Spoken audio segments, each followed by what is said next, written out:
You guys already know this video is coming. I'm not even going to waste your time with too much of an introduction. But of course, before I get into this video, make sure to like, subscribe, turn the notification bell. You guys help me out a little bit. And without further ado, let's get right into this video. Now, of course, the National Championship happened last night. And while I thought it would be a close game, yeah, it wasn't a close game, like, at all. UGA absolutely gave TCU a shellacking in the championship game. It was like the big bully coming up to the small guy in school. It was a David versus Goliath matchup, except Goliath actually won. You know, in the Bible, Goliath didn't win. But in this case, Goliath definitely did win. Goliath absolutely stomped on David in this fashion.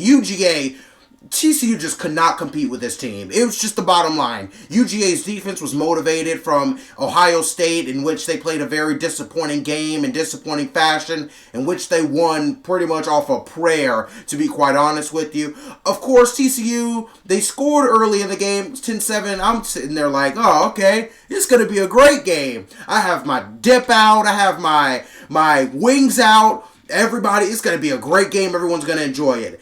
And then UGA, in the second quarter, scored something like 21 points. And I was like, okay, this game is already over at halftime. That was absolutely ridiculous. I mean, for back-to-back titles, it's almost hard to feel the reward as easy as it came. I mean, UGA absolutely whipped TCU. But I'm going to get into some of the facts for you guys. I'm going to go really fast through TCU because really nothing notable happened. Max Duggan had a very, very rough game, gonna be honest with you guys. 14 for 22, 152 yards, 2 interceptions, both of which were intercepted by Javon Bullard, who was, unironically, the defensive MVP for the national championship game. Now, of course, UGA, also, they stopped the running game. I mean, TCU ran for a total of 36 yards. Max Duggan ran for negative 38 yards.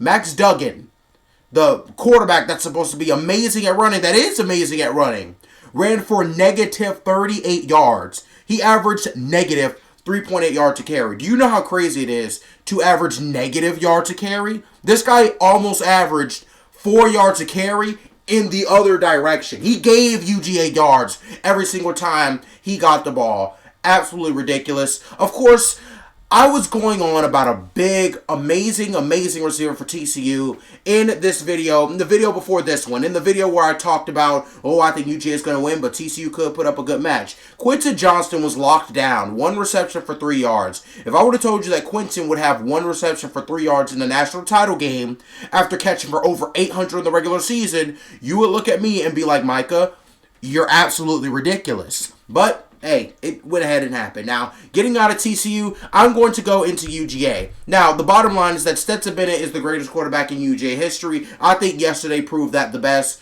304 yards, 4 touchdowns, not one single turnover. Absolutely ridiculous. Brock Bowers is also an absolute stud. I mean, that's a monster. This guy is a big, kind of like a smaller Rob Gronkowski, except he's faster and more athletic.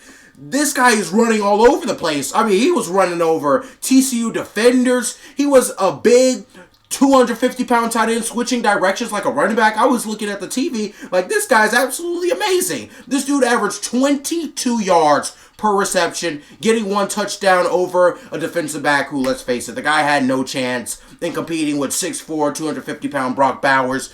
Georgia just absolutely dominated this game. Over 200 rushing yards. The defense had 5 sacks and 9 tackles for loss on the day. It was an absolute utter domination. But of course, what everyone wants to know is the future. Now, I'm going to be honest with you guys. UGA could have scored 80 points in this game if they wanted to. They were trying to run out the clock. They ran the ball. But Carson Beck did look good. He has looked good in relief when he's had to fill in for Stetson Bennett at the end of blowout games. So I think Carson Beck is most certainly going to be the future quarterback for UGA. I think Carson Beck's going to be the future. I don't think that's really in doubt. However, Branson Robinson, UGA running back, he came into the fourth quarter and led the team in both rushing touchdowns and was second on the team in rushing yards for the entire game. So that guy, he's only a freshman. I think he could be potentially really, really good. He's definitely going to be the future because I know Kenny McIntosh is definitely leaving. He's getting out of there after winning 2 championships. Kendall Milton might stay, but there's a chance he could be getting out of there too. I think Dejon Edwards and Kendall Milton are more likely to stay, but they're both juniors, so the chances of them leaving are a little bit high. But of course, you do retain some guys. Lab McConkey, he has another more season. Brock Bowers, another season. Of course, Darnell Washington, a lot of people are saying he might stay another season. Donnie Mitchell had that injury, maybe he wants to run it back. He might stay another season. You never know, but it looks like UGA is going to retain a lot of talent on the offensive side of the ball. Now, for defense, it's not a lot of guys, but it's some very important guys. Of course, Kelee Ringo's been our #1 corner. You kind of want to find a guy to fill that in, and it's going to be hard to replace Kelee Ringo, but I definitely think that Georgia can find a corner that is good and maybe will wind up better than Kelee Ringo. Who knows? Of course, you're also going to lose Christopher Smith, who is one of the best safeties in college football. He's ranked the 6th best safety in the draft, which I think is absolutely ridiculous. Christopher Smith is way better than the 6th best safety in the draft. The guy's a unanimous All-American. Come on, you guys. However, Christopher Smith, he's going to leave, so UGA is going to have to replace a couple people on defense. Jalen Carter, of course, is leaving, so you got to replace those guys. I think UGA is going to do a great job. Nolan Smith also leaving, but I think they're in great hands. I saw a lot like Mikael Williams, that defensive end, number 13, that's a freshman. Absolutely ridiculous. The guy is a dog. I love Mikael Williams so much. He is amazing. I'm really excited to see what he can do at Georgia for the rest of his career. I think he's going to be ridiculous. However, man, I thought this was going to be a really good game, y'all. I'm not even going to lie to you. I thought this was going to be an amazing game. I thought that TCU, it was 10-7. TCU's going to make it close. I'm eating my wings. I turn to my wings and I turn back to the TV, and UGA's up by 30 points at halftime. So, yeah, it wasn't fun for TCU fans. It was only fun for UGA fans, and it didn't even get fun after a while. I mean, I was looking at my grade book. I was looking at my grades in school while the game was still on. I was like, this is a blowout. No one wants to watch this. And, of course, my dad always jokes around and says, oh, but you like blowouts. You don't like a challenge. And to that, I say that he's a little right. I mean, you like it when it comes easy, but you at least want it to be like a little interesting, a little competitive. It's like Kirby Smart could have taught with his eyes closed facing the other direction, and they could have won this game in the second half. Stetson Bennett could have won this game with his left hand and left arm. Like, that's how dominant it was. The wide receivers could have caught the ball like this, not facing the ball for the entire game, and Georgia would have probably won that game. The game could have been played anywhere. Georgia could have gone outside into the Forum in Inglewood, California, and won that game at halftime. UGA's defense could have sat on the bench for the entirety of the fourth quarter, and TCU would have still found a way to lose that game. That's how dominant it was. However, enough with some of my TCU backlash and jokes. Of course, you see a lot of people bet on TCU. Shaquille O'Neal was on Instagram, and I found out that guy had to eat frog leg. He had to eat horned frog leg. Like, isn't that so disgusting? Who would make a bet like that?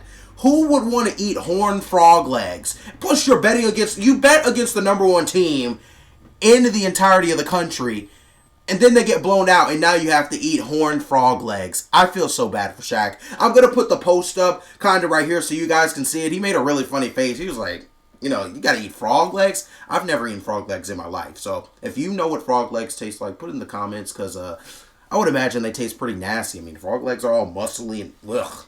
That's disgusting. Either way, I want all UGA fans to enjoy this back-to-back. As far as where I'm going to go to college, which I haven't decided yet, that's a little secret. UGA's looking good because, I would like to attend some national championships. I mean, they're going to be in Houston next year, and I got a little bit of family in Houston, so I might be able to pull through and be like, hey, man, let me stay at your house because, I can't afford to pay for a hotel because I'm a YouTuber with 461 subscribers and don't make any money from this as of right now. But of course, thank you for watching. Make sure to like, subscribe, turn notifications, but help me out a little bit. Without further ado, stay loved, stay blessed, and wish you nothing but the best.